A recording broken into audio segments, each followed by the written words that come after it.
ای فلرداد از جفایت در چی حالم کرده ای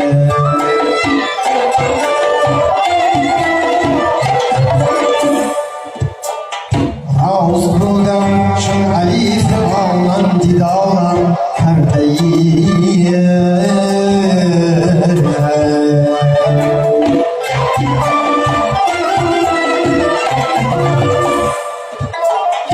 آخری گردون زدی سنگی ملامت بر سرم آخری گردون زدی سنگی ملامت بر سرم سیری پایی بیشورم پای مالم کردی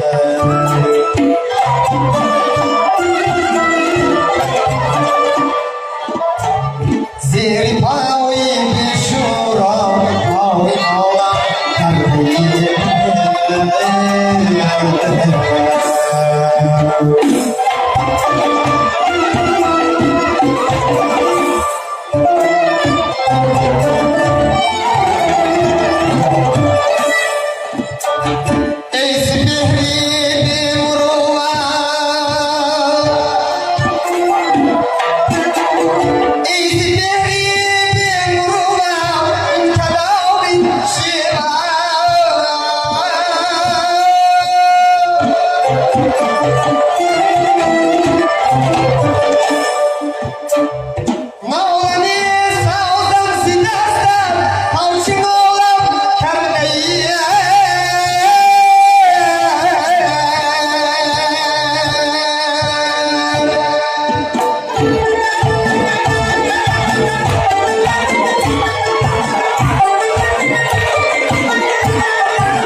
سلام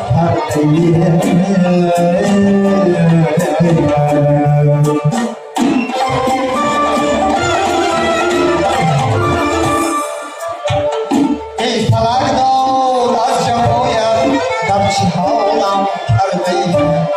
باز بودم چون الف مانند دیدارم کرده